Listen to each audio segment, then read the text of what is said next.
l'actualité ce soir, le premier conseil des ministres du gouvernement d'Abiré II ce matin à Kosiam. Gratitude et reconnaissance au président du Faso pour le choix, mais conscient des défis à relever, les sentiments des membres de cette nouvelle équipe sont clairs. Ce premier contact a donné lieu également à un rappel des grandes orientations du président du Faso. L'ambiance de ce premier jour de rentrée du gouvernement d'Abiré II à suivre dans ce journal. Et dans ce journal, la réconciliation, un des grands chantiers du président Roch-Marc Christian Kaboré, matérialisé par la création des ministères chargés de la question. Si la nécessité se pose de mener un tel processus, les politiques et la société civile sont prudents quant au choix de l'homme chargé de diriger le département, même si tous reconnaissent ses qualités d'homme d'action. Pourquoi une telle réserve? On essaie de comprendre dans cette édition. Et dans cette édition aux États-Unis, faut-il destituer Donald Trump à 10 jours de l'investiture du nouveau président Joe Biden? Les démocrates y pensent sérieusement. Une feuille de route est fixée et la destitution pourrait être votée mercredi. La résolution a-t-elle les chances d'aboutir? Élément de réponse à suivre dans ce 20h. Bonsoir et ravi de vous retrouver. Premier conseil des ministres du nouveau gouvernement ce matin à Kosiam. Les nouveaux ministres et anciens reconduits ont effectué donc une rentrée sous le signe des défis à relever. Une rencontre qui a permis également au président du Faso et au premier ministre de rappeler les grandes orientations du second mandat de Roch-Marc Christian Kaboré. Suleiman Sanou, Pascal Kané. Ce matin à Kosiam, c'est la rentrée des classes du nouveau gouvernement. Et comme toute rentrée, il y a les nouveaux, les revenants et les anciens qui gardent leur portefeuille ou qui changent de ministère. Guidés par les protocoles, l'entrée en matière passe d'abord par la séance photo, histoire de réaliser la photo officielle des désormais ministres. Puis, ils sont conduits dans l'enceinte de la salle polyvalente. Au passage, certains se confient à la presse. Reconnaissance, gratitude et appréhension sont les sentiments les mieux partagés. C'est le sens de responsabilité, puisqu'il s'agit d'une mission de servir, une mission de communiquer sur l'action du gouvernement. Ce n'est certes pas une tâche facile, et donc nous appréhendons ces responsabilités-là, mais nous pouvons vous assurer que, en tout cas avec tous les acteurs, avec les parties prenantes, nous allons faire de notre meilleur pour réussir cette mission. C'est un sentiment de gratitude à l'endroit de son Excellence le chef de l'État et son Excellence Monsieur le Premier ministre Joseph Dabiré pour cette marque de confiance et de considération à mon égard. À travers ma personne, c'est toute une province et c'est toute une région, la région du Centre-Sud et la province du Zungouré qui se sent honorée. Et cette confiance, nous allons en tout cas travailler pour l'habilité et puis être à la hauteur de ces attentes pour ce nouveau gouvernement et de son Excellence le chef de l'État. C'est bien sûr des sentiments de reconnaissance à l'endroit de son Excellence Monsieur le Président du Faso et à l'endroit de son Excellence Monsieur le Premier ministre et bien sûr à tous ceux qui ont porté leur soutien et leur aide et prière envers nous pour que nous soyons appelés à une tâche de si haut niveau. Le sentiment de gratitude envers ce peuple que j'ai l'occasion de servir et je demande l'accompagnement de tous pour que nous puissions ensemble réussir la charge qui nous a été confiée. Les anciens ministres reconduits sont plutôt honorés par la marque de confiance placée en eux. Ils promettent tous de relever ces nouveaux défis. Ça fait 5 ans que nous avons travaillé ensemble, nous avons obtenu de bons résultats. Je pense aussi à ceux qui sont à l'étranger avec qui nous travaillons au quotidien. Dire qu'en termes de renforcement des relations du Burkina Faso avec l'étranger, et surtout de la coopération, ces résultats-là que nous avons eus, nous devons les consolider et les renforcer au cours du prochain mandat. Là, on renouvelle une confiance, donc c'est plutôt me remettre à la protection du Seigneur et à vous, parce que c'est vrai que ce travail doit se faire avec tout le monde. Donc je demande encore votre soutien comme ça s'est passé précédemment et espérer relever les défis et suivre la feuille de route qui m'a été assignée. Pour le Faso d'abord, on reste zen, concentré, on se met au travail et on relève l'ensemble des défis. 11 heures, le président du Faso arrive sur place. Le premier conseil des ministres du second mandat peut commencer. On retiendra que c'est un conseil de prise de contact et d'orientation. Une heure après, le gouvernement d'Abiré II au complet est sur le perron avec le président du Faso pour la photo officielle. À l'issue donc de cette prise de contact, le chef du gouvernement burkinabé s'est adressé à la presse. Christophe Dabiré est revenu sur les orientations et les grands défis de sa nouvelle équipe. Il s'est expliqué aussi sur le choix des hommes et des femmes qui la composent et les attentes du président du Faso. On l'écoute au micro de Pascal Kané. Lorsque le président du Faso m'a fait confiance et m'a demandé de constituer un nouveau gouvernement, il m'a donné 3 indications. La première indication, c'est d'inscrire la composition du gouvernement dans la dynamique de la continuité qui a été celle qui a prévalu à son élection le 22 novembre dernier. Et cette continuité doit être bâtie sur la stabilité. C'est pourquoi vous avez pu constater que le gouvernement est constitué de 25 membres, 25 départements ministériels conduits par 25 ministres, 7 ministres délégués, 3 ministres d'État et constitué également par une institution de mission placée auprès du président du Faso, à savoir le ministre d'État, ministre auprès du président du Faso chargé de la réconciliation nationale, ce qui fait 33 membres de gouvernement.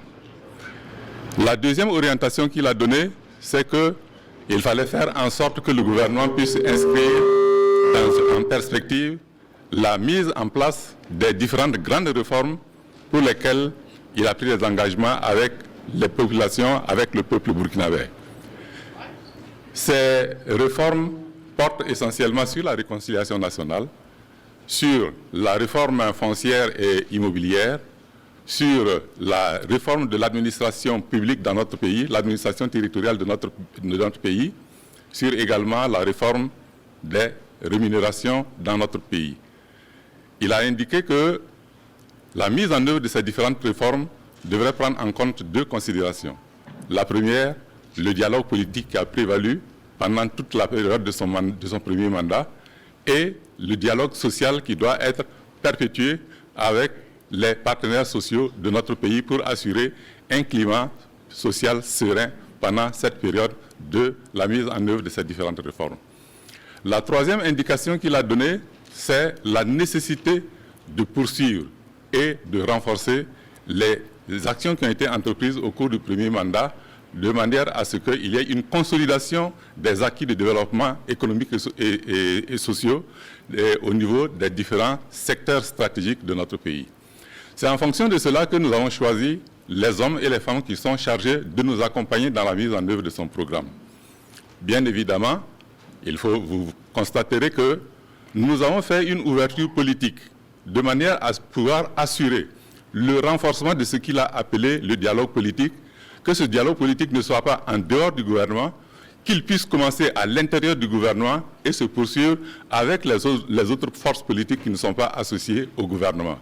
Et c'est ainsi que le ministre d'État, auprès du président du Faso, chargé de la réconciliation nationale, a été appelé et est celui qui a assuré pendant un long temps la présidence de l'opposition politique de notre pays, à savoir le président Diabré, qui est avec nous et qui a accepté de s'associer aux actions du gouvernement pour accélérer le processus de réconciliation nationale et de la cohésion sociale que nous avons préconisé, que le président du Faso a annoncé au cours de la campagne qui a conduit à son élection. Nous avons également tenu à faire en sorte que d'autres forces politiques puissent s'associer à nous pour la mise en œuvre d'un certain nombre de grands chantiers, notamment au niveau de la ville. On a élargi les compétences du ministère chargé de l'urbanisme et de l'habitat à la question de la ville, parce que la réforme foncière qui doit nécessairement contribuer à faire en sorte que notre politique en la matière puisse être solide et répondre aux préoccupations de l'ensemble des populations, devait être conduite par des hommes qui avaient la maîtrise juridique de ces différentes questions. C'est pourquoi nous avons appelé le président de l'UNIR-PS, qui s'est associé à nous pendant longtemps pour conduire les actions du gouvernement et qui aujourd'hui a pris en charge cet aspect de la question pour que nous puissions avancer de façon sereine et rapide sur les questions de la relecture du code foncier, la relecture du code immobilier et la mise en œuvre d'un certain nombre de politiques concernant la ville. Une nouvelle équipe gouvernementale, donc depuis ce 10 janvier, chargée de démarrer le second mandat de Roch-Marc Christian Kaboré. 33 ministres et un gouvernement reconduit à plus de 2/3. 12 départs et 14 entrées. Qui sont les nouveaux ministres arrivés et qui sont ceux qui sont partis? Présentation avec Caroline Waré. 33 membres, dont 7 délégués, composent ce deuxième gouvernement d'Abiré sous la présidence de Roch-Marc Christian Kaboré. Un gouvernement reconduit à plus de 2/3. 14 nouveaux membres intègrent donc ce gouvernement.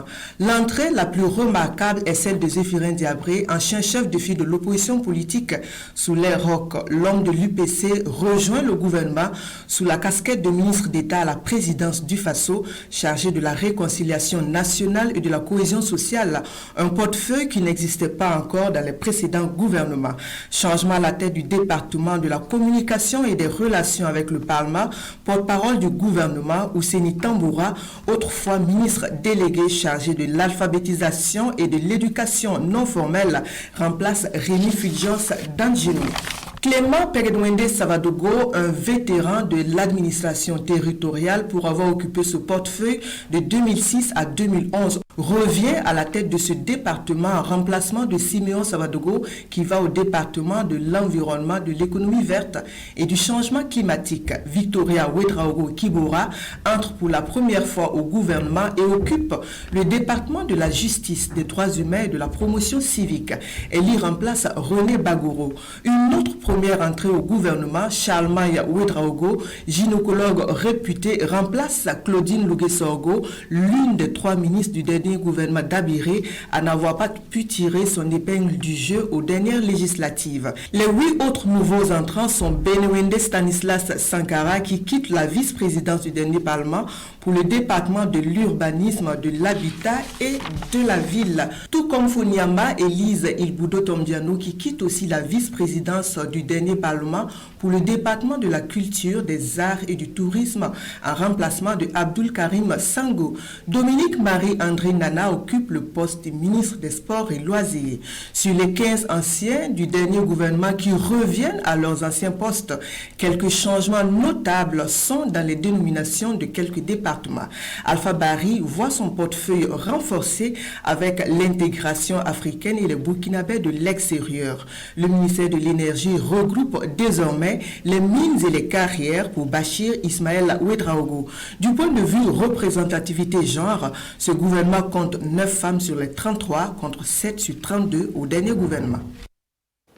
Une des informations clés donc de cette nouvelle formation du gouvernement burkinabé, c'est la création d'un ministère chargé de la réconciliation nationale et confié à l'opposant Zéphirin Diabré, l'ex-chef de file de l'opposition politique burkinabé pour réconcilier les Burkinabés. Si l'idée enchante à plus d'un titre, le ministre d'État qu'il est devenu est attendu au pied du mur. Analyse et commentaires avec Ali Doubadini et Draman Dadia. Le parti du Lion fait son entrée dans le gouvernement.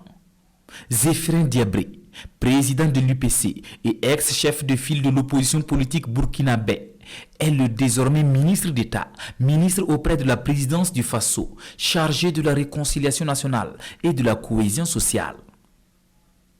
Il a pour mission de réconcilier les Burkinabés, consolider la paix et la cohésion sociale. Smoke veut bien y croire. Il est de bon ton aujourd'hui en 2021 d'arrêter de tromper le peuple avec des formules populistes. Si vous dites que vous allez faire quelque chose, c'est que vous le faites. Monsieur Zéphirin Diabré peut effectivement remplir cette mission-là. Il n'y a plus qu'à retrousser les manches, se mettre au travail et convaincre le peuple que sa glissade, entre guillemets, n'est pas accidentelle, mais bien opérationnelle. Le porte-parole de l'Union pour le progrès et le changement se félicite de la nomination du président du parti à un poste clé. La réconciliation nationale est également pour l'opposant Tahirou Bari un impératif pour le Faso. C'est ensemble qu'on va plus loin. Il faut travailler à rassembler les fils et filles de la nation. Mais le plus important pour moi, c'est le contenu qu'on met dans cette question de réconciliation nationale. Il faut que la question de la réconciliation nationale aille au-delà des questions conjoncturelles, aille au-delà des questions d'individus, pour toucher véritablement la question du rassemblement des fils et filles, l'union des fils et filles, l'apaisement des cœurs, et la justice. Qu'il ne faut pas se cantonner sur le fait qu'on est de l'opposition ou de la majorité. C'est vrai que ça ne doit pas être occulté, mais il faut retenir que l'entrée du docteur Zéphirin Diabré à ce poste de ministre d'État, vous voyez, c'est pas rentrer pour gérer un ministère, mais c'est pour apporter une solution. Et l'homme a le profil qu'il faut aujourd'hui pour pouvoir mettre les Burkinabés ensemble. Oui, pour un ministère en charge de la réconciliation nationale et de la cohésion sociale. Mais pour certains politiques, si Zéphirin Diabré veut faire l'unanimité, il se doit d'être impartial et respecter le triptyque vérité, justice, réconciliation. Pour ma part, si j'avais été le chef de l'État, je n'aurais pas choisi un homme politique pour conduire la réconciliation nationale. Parce qu'à mon avis, je pense que l'homme politique n'est pas impartial. En matière de réconciliation, il est toujours mieux de privilégier effectivement que cela soit conduit par un acteur qui n'est pas partie prenante des différentes contradictions qu'il y a eu. Nous nous attendons de voir quel va être le format, mais nous disons que forcément le peuple burkinabé n'acceptera pas qu'on lui vende une impunité nationale appelée pour les besoins de la cause réconciliation nationale. Zef, le réconciliateur, est donc attendu au pied du mur pour rendre opérationnel l'un des 10 chantiers du second quinquennat du président Roch-Marc Christian Kaboré. Si les acteurs politiques de leur côté accueillent timidement cette nouvelle équipe, beaucoup pensent que le président du Faso a opté pour la continuité. D'autres, par contre, se félicitent de cette avancée notable en direction de la réconciliation nationale.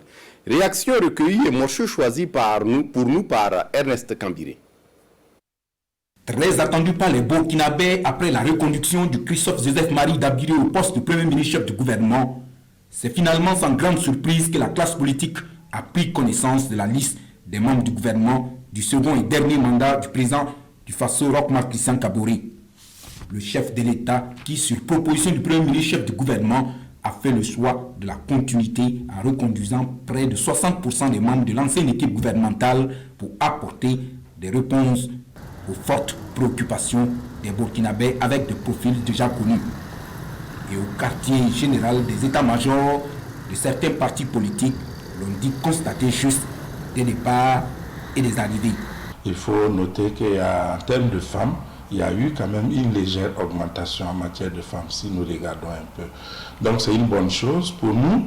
Nous attendons aussi de voir le maçon au pied du mur, puisqu'on ne peut pas présager de quoi que ce soit. Mais somme toute, nous osons croire que ce sont ces hommes et ces femmes-là qui vont apporter des solutions aux préoccupations des Burkinabés. Bon timing dans sa formation, effort consenti pour prendre en compte la pluralité des énergies disponibles et capables de contribuer à la mise en œuvre du programme pour lequel Roch-Marc Christian Kaboré a été reconduit.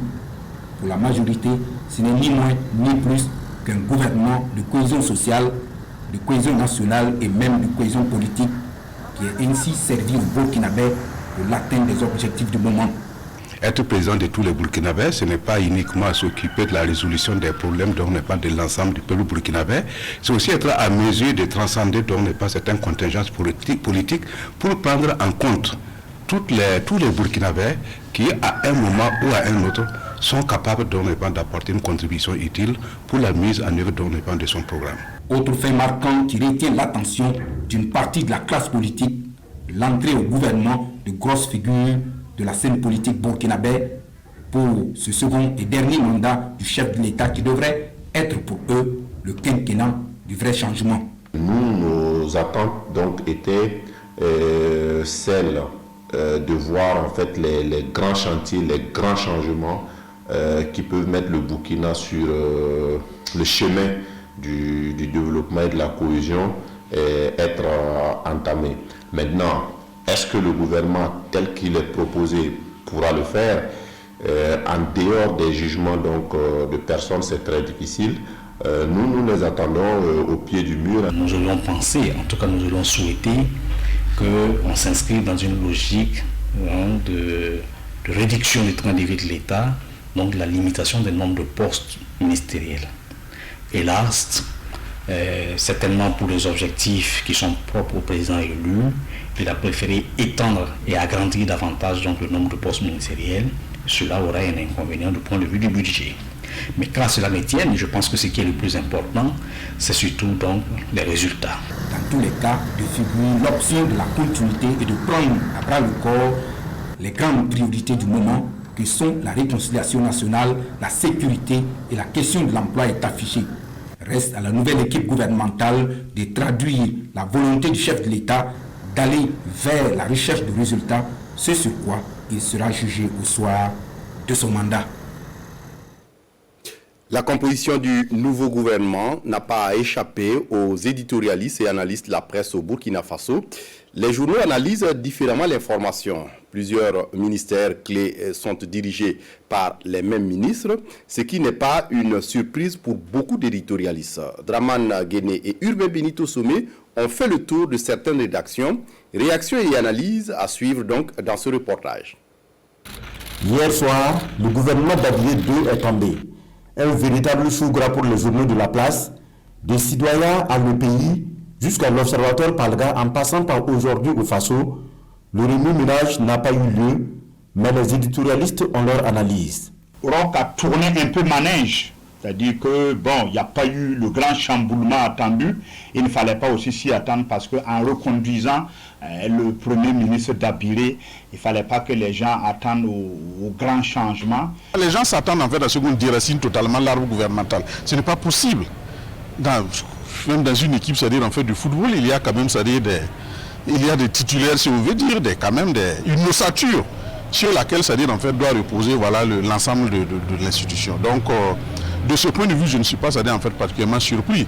Le gouvernement d'Abilé 1 est donc élagué au tiers.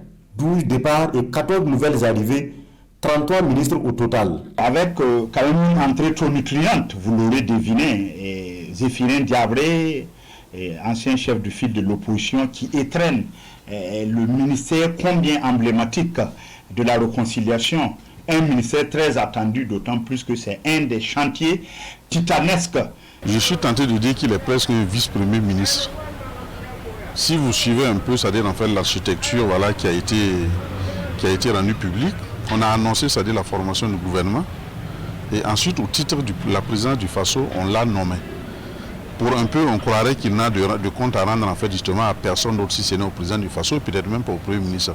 Ça lui confère certainement en fait un certain poids au niveau, c'est-à-dire en fait de ce gouvernement. Ça peut faciliter le traitement des dossiers, ça peut accélérer le processus de traitement, voilà, et éviter certainement les lourdeurs administratives que nous connaissons souvent. La réconciliation nationale, une promesse de campagne du président Kaboré. Dans 6 mois comme prévu, des prémices de réconciliation doivent être perçues. Le ministre d'État en charge de la question est alors attendu. Ce n'est pas donné, parce que le chef de l'État a un peu balisé le terrain. Il dit réconciliation, d'accord, mais justice d'abord. Alors que pour une bonne partie des blaisis, il n'y a pas de raison, c'est-à-dire en fait que leur mentor passe par la case en fait de justice. Donc comment est-ce qu'il va pouvoir jouer au trapéziste politique pour, c'est-à-dire en fait contenter toutes les parties dans un temps aussi limité, parce que je crois qu'en tout cas il est question de 6 mois, un an tout au plus. C'est un peu, c'est-à-dire en fait sur ce terrain-là qu'on l'attend. Ce gouvernement traduit en quelque sorte la volonté du chef de l'État qui a mis en priorité la réconciliation nationale. On voit qu'il y a un ministre d'État chargé de cette question. 33 ministres qui ont collégialement la lourde tâche de répondre aux aspirations du peuple burkinabé. Aspirations résumées en 3 grands chantiers selon les éditorialistes. C'est la sécurité, c'est l'emploi, et puis il y a la réconciliation nationale.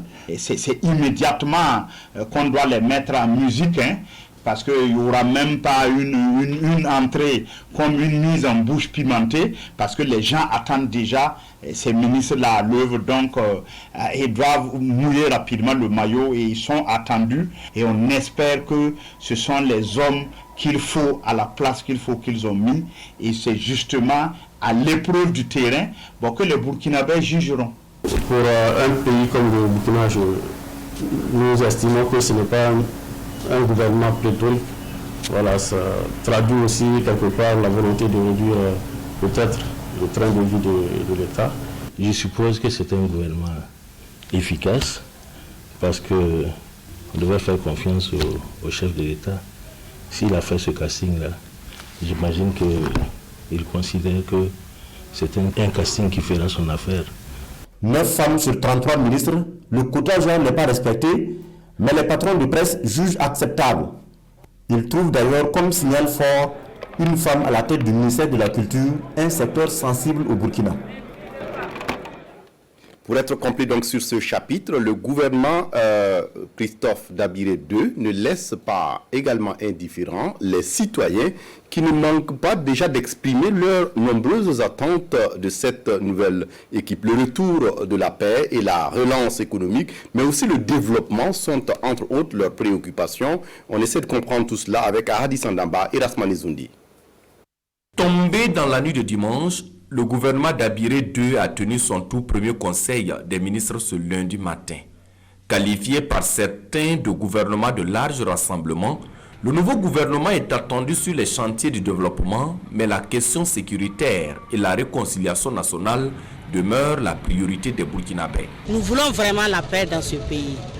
Et que vraiment tous les membres du gouvernement travaillent en symbiose pour qu'il y ait la paix.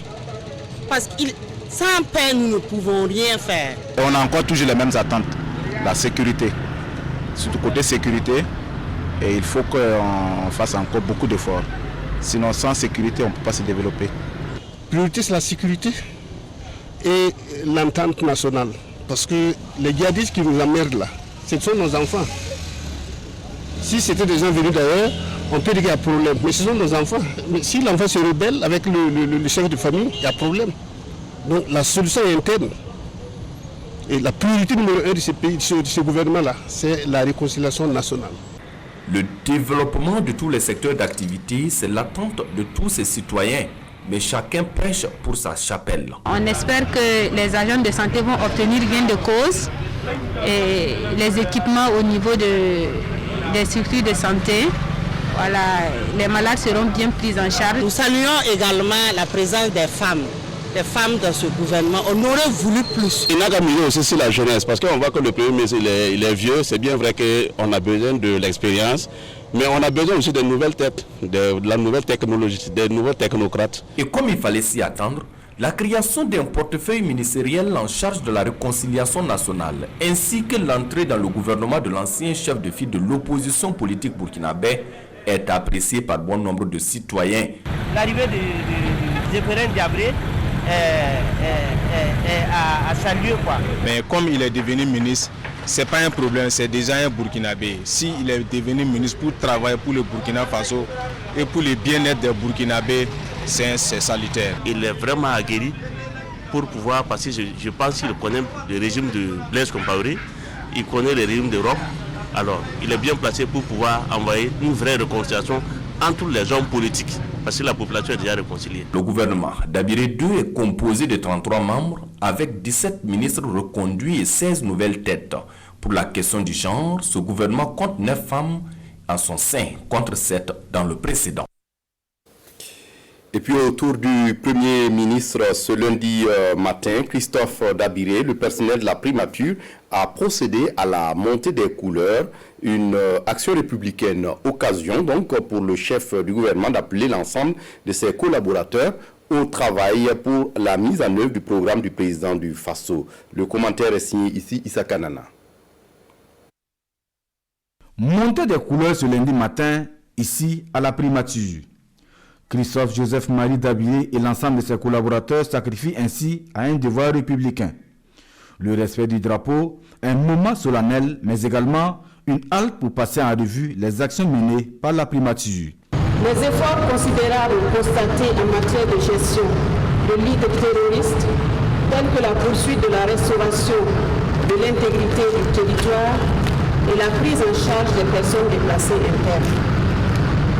La prise de mesures appropriées pour lutter à la fois contre la propagation de la maladie à coronavirus, en contenir les effets au plan social et pour relancer les activités économiques. Enfin, L'organisation réussie des élections présidentielles et législatives. Des acquis engrangés grâce à l'engagement et au dévouement de tout le personnel de la primature, selon Christophe Joseph Marie Dabiré. Le Premier ministre, qui exhorte par ailleurs ses collaborateurs à toujours rester engagés sur le front du travail pour faire du Burkina Faso une nation prospère. Nous avons donc, comme dans les courses de relais, reprendre le bâton de la course et essayer de courir un peu plus vite et mieux que la dernière fois. Donc je sais compter sur votre disponibilité, sur votre soutien, sur votre mobilisation. Et sachez que le résultat auquel on sera parvenu au bout de cette course, au bout du chemin que nous aurons parcouru ensemble, ce sera encore à mettre à votre actif. Et vous devrez toujours rester mobilisés pour continuer à travailler pour le pays, parce que nous croyons au bon devenir de ce pays-là. Et c'est avec satisfaction que le chef du gouvernement dit constater le respect des mesures barrières contre le Covid-19 à la primature. Tout en invitant le personnel à maintenir le cap, Christophe Joseph Marie Dabiré appelle en outre l'ensemble de ses collaborateurs à servir de relais auprès de leurs proches, la seule manière selon lui de bouter cette pandémie hors des frontières du Burkina Faso.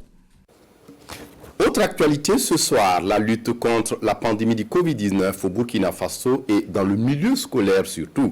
Les autorités en décembre dernier ont pris des dispositions pour l'application d'une diligente des strictes mesures barrières dans les établissements secondaires du pays, notamment avec la suspension de l'organisation des activités culturelles comme les kermesses. Mais des dispositions qui passent souvent mal chez les élèves, même s'ils sont conscients de la présence de la maladie. Une de nos équipes est allée à la rencontre des élèves du lycée municipal de Gawa après les congés de Noël. Constat avec Issa Kazabré et Judikaël Pouda. 10h25 dans la salle de terminale A1 du lycée municipal de Gawa. Le proviseur de l'établissement procède à la lecture d'une note à l'intérieur de laquelle une nouvelle restriction ne fait pas l'unanimité au sein des élèves. Éviter l'organisation de kermesses et autres activités pour occasionner des regroupements. Donc c'est pour dire que comment vous appelez ça, vos journées de culturelles, excellence, tout ça c'est suspendu pour le moment. Cette directive passe mal même si elle est comprise et acceptée. On a remarqué que chaque année il y a les activités et ça nous permet de nous distraire. Et avec la maladie, on nous dit de suspendre les activités culturelles. Bon, d'une part, c'est pas intéressant pour nous, mais on est obligé d'accepter vu la situation. Une situation bien connue par les élèves de 6e. La sensibilisation est bien passée. Seul bémol, certains pensent qu'il est difficile de respecter toutes les mesures barrières à la lettre. C'est moi en tout cas, je ne vais pas mettre les cache-nez 5 heures. Faire le sport en respectant les mesures barrières parce qu'il faut se mettre à rang. On se bouscule pour mettre d'autres veut être dehors, d'autres veut être derrière. Le coronavirus est une maladie pandémique. Pour l'éviter, il faut laver les mains avec du savon, porter des masques. J'ai mis le cache-nez parce que je ne veux pas que le corona me contamine. Si ça te contamine, ça va faire quoi? Ça tue. La maladie existe parce que les gens ne respectent pas les mesures barrières. Le Covid-19, son mode de transmission, les gestes barrières, sont bien connus des élèves. Eux qui, en plus de la sensibilisation, recevront un cours particulier sur la maladie. Et puis la mare au crocodile sacré de Sabou, une des attractions touristiques du Burkina Faso, située dans la province du Burkina. Sur le site, l'affluence n'est plus au rendez-vous pour diverses raisons, y compris la crise sanitaire du Covid-19. Le site reste cependant ouvert au public avec une centaine de sauriens qui se laissent côtoyer par les visiteurs. Lassina Ouattara, Vincent Tiendrebeo. Cette mare fait la réputation de la commune rurale de Sabou. C'est la mare au crocodile sacré située à 80 de kilomètres de Ouagadougou. Quand le guide Joël y conduit des visiteurs, il les appelle et les reptiles se précipitent hors de l'eau. Un poulet tout entier est à prendre. Des crocodiles, il y en a au moins une centaine dans cette mare, selon le guide, et dont l'histoire est contée à chaque occasion. La mare était sacrée puisqu'il a sauvé un de nos ancêtres. C'était un sachet. Il était tombé dans le coma. Et le crocodile sorti pour chercher à manger. Il le voyait coucher. Et puis il a retourné dans l'eau pour mouiller sa queue d'eau pour venir mettre sa bouche. Donc un peu, il a eu la force maintenant pour se lever. Quand il s'est levé comme ça, il a vu que le crocodile retourne dans l'eau. Il a suivi le crocodile pour aller boire de l'eau. Il va trouver la force maintenant pour partir à la maison. Mais quand il est arrivé, il a fait vieux du village dire que lui, en cours de sas, il avait eu des soifs. Mais c'est le crocodile qui l'a sauvé. Site touristique bien connu au plan national, la mare a toujours été l'objet d'une attraction, mais aujourd'hui éprouvé par la crise sanitaire du Covid-19. Mais le site reste ouvert aux visiteurs qui ont aussi la possibilité de visiter sur place une galerie d'œuvres d'art. Toute une diversité d'objets sont exposés et vendus aux visiteurs. Nous sommes au niveau de la mare, nous faisons de l'artisanat, mais ce n'est pas du donné. Alors la clientèle, ce n'est pas ça. Alors étant dit même qu'on était réellement sommé avec le terrorisme et le Covid est venu vraiment nous mettre KO. Si vous voyez que les boutiques sont ouvertes, alors c'est notre contribution aussi. Voilà. Que les gens ne viennent pas trouver que tout est fermé et puis on ne sait même pas où sont partis les artistes. Sinon, il n'y a vraiment pas le marché. Il n'y a vraiment pas le marché. Bon, pourtant, on a aussi nos projets qu'on doit réaliser avec les ventes que nous faisons. Mais ce n'est pas du donné. C'est pas du donné. Mais bon, on croit que ça va y aller. Et là, c'est le tissage qui est à l'honneur. On file, on tisse et le produit exposé sur place.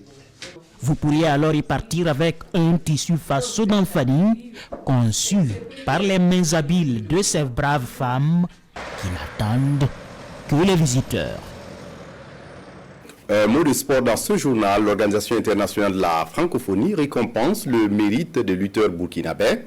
Les 3 meilleurs étalons lutteurs du dernier jeu de la francophonie en 2017 ont reçu ce lundi une aide financière de montant de 1 500 000 francs CFA. C'était au cours d'une cérémonie résumée ici pour nous par Jérôme Tiendrebego. Ils ont porté haut les couleurs du Burkina au jeu de la francophonie à Abidjan en 2017. Aujourd'hui encore, ils récoltent les dividendes de leurs efforts. Nabi Josiane, médaillé de bronze chez les 60 kg. Éloi Zerbo, médaillé de bronze chez les 100 kg. Et Drissa Zon, médaillé d'argent chez les 86 kg, reçoivent chacun 1 500 000 francs pour la deuxième fois de la part de l'Organisation internationale de la francophonie. L'OIF, à travers la Confugès, encourage les meilleurs athlètes pour qu'ils aient de meilleures performances. Et je crois que c'est à ce titre que nous sommes là ce matin. Et on espère que cet accompagnement des athlètes-là pourra leur permettre de mieux se préparer. Une aide qui soulage le ministère des Sports et des Loisirs. Nous saluons les efforts consentis par la francophonie à travers la Confégès pour nous aider à aider nos athlètes pour des performances meilleures en 2022 au Congo.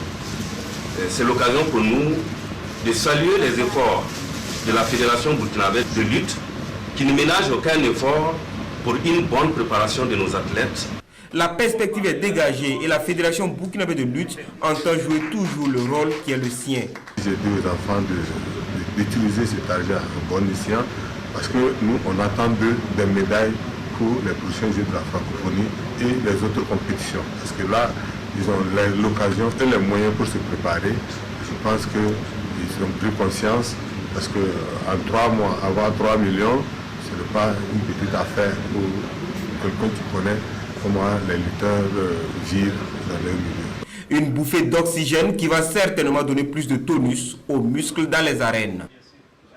Tout à fait, Jérôme Tiendrebego. Et pour refermer cette édition aux États-Unis, alors que les appels républicains à la démission de Donald Trump se multiplient, les élus démocrates à la Chambre des représentants ont engagé ce lundi plusieurs procédures visant à obtenir le départ de Donald Trump de la Maison-Blanche 5 jours après l'assaut lancé par les partisans du président sortant contre le Capitole à Washington. Regardez.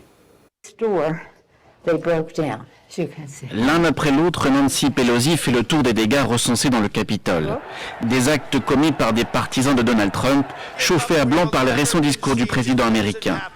Pour la démocrate, une ligne rouge a été franchie. Universally accepted that what happened was a terrible, terrible violation of the Capitol. La chef de la Chambre des représentants tire à boulet rouge sur le milliardaire républicain et dégaine une différente stratégie pour le faire partir au plus vite. Well, I like the 25th Amendment because it gets rid of him. He's out of office. But there is strong support in the Congress for impeaching the president a second time. La première stratégie vise à invoquer le 25e amendement de la Constitution qui démettrait automatiquement Donald Trump de ses fonctions pour inaptitude.